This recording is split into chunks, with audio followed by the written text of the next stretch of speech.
Shalom Elehem Besem Hamasiyah. Bersama saya lagi dan salam sehat untuk kita semua. Nah, pada video kali ini kita akan membahas mengenai dimensi kedua di dalam transformasi administrasi gereja. Nah, di dalam dimensi kedua ini kita akan berfokus pada dimensi kebijakan gereja. Sebagaimana yang kita bahas di dalam video pertama, yaitu mengenai tentang dimensi Alkitab, kemudian doktrin dan juga teologi. Maka di dalam dimensi kedua ini kita juga akan sangat berkaitan erat dengan apa yang sudah kita bahas di dalam video pertama. Nah, teman-teman harus memahami bahwa kebijakan gereja atau kebijakan itu sendiri berarti berkenaan dengan suatu pengambilan keputusan di dalam sebuah susunan administrasi, dalam hal ini gereja. Nah, saudara-saudara, di dalam pengambilan keputusan administrasi sebuah gereja itu harus berlandas pada pendalaman dan pengetahuan akan Alkitab itu sendiri, sebagaimana yang kita bahas di dalam video pertama. Nah, pengambilan keputusan di dalam sebuah administrasi gereja yang mengalami transformasi menuju administrasi gereja baru, itu pertama-tama yang paling penting harus kita ketahui bahwa kebijakan itu adalah landasan Alkitabiahnya. Artinya bahwa sesuai dengan Alkitab sebagai prinsip dan juga sebagai pedoman hidup seorang Nasrani, maka wajib hukumnya juga terkhususnya dalam sebuah administrasi gereja baru itu harus berlandaskan pada prinsip-prinsip pengetahuan terhadap Alkitab itu sendiri.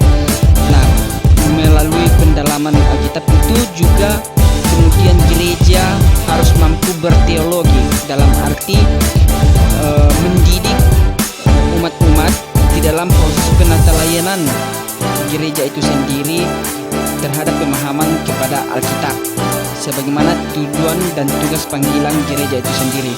Nah, yang ketiga juga gereja harus mampu menjabarkan dogma-dogma di dalam setiap kebijakan administrasinya untuk kemudian dapat dipahami dan juga dapat menjadi prinsip hidup bagi seluruh anggota jemaat dalam suatu gereja. Nah, oleh karena itu kebijakan gereja harus berlandaskan pada 3 hal utama yang sudah kita bahas di dalam video kita yang pertama, mengenai dimensi teologi, kemudian dimensi doktrin dan juga dimensi Alkitab.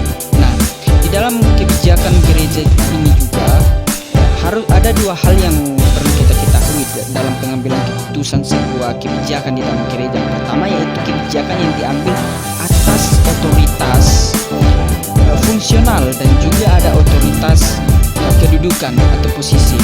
Nah, kalau berbicara mengenai otoritas fungsional, ini berkaitan dengan struktural jabatan.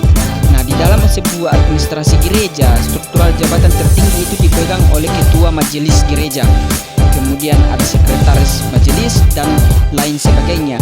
Nah, sedangkan secara posisi atau pengambilan keputusan secara posisi itu diambil oleh perorangan di dalam pengambilan keputusan sebuah administrasi di dalam gereja. Misalnya bendahara tanpa melakukan dialog dengan yang lain, atau misalnya dalam pengambilan keputusan mengenai kebijakan dana, maka yang paling bertanggung jawab dalam hal itu yaitu posisi koordinator dana atau majelis yang menjadi bendahara di dalam administrasi gereja setempat.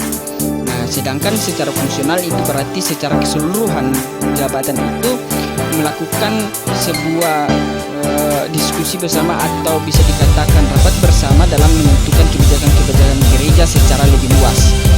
Nah, itu adalah 2 prinsip hal yang paling mendasar untuk memahami pengambilan keputusan kebijakan di dalam sebuah administrasi gereja. Nah, kalau administrasi gereja baru, yang pertama yaitu pasti tentunya pengambilan keputusan gereja selalu bersifat musyawarah, terbuka dan juga tertib.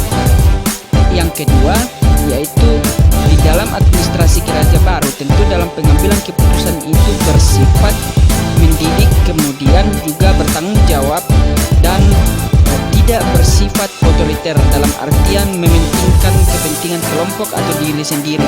Nah, ini menjadi dua poin penting penilaian terhadap sebuah keputusan, pengambilan keputusan di dalam sebuah administrasi gereja. Di situ kita dapat melihat yang mana gereja-gereja yang sudah mengalami transformasi di dalam administrasi gerejanya berkaitan dengan pengambilan keputusannya, dengan yang mana yang masih memegang tradisi-tradisi atau dapat dikatakan administrasi gerejanya masih model lama. Nah, itu menjadi dua poin penting yang harus kita ketahui di dalam proses pengambilan keputusan.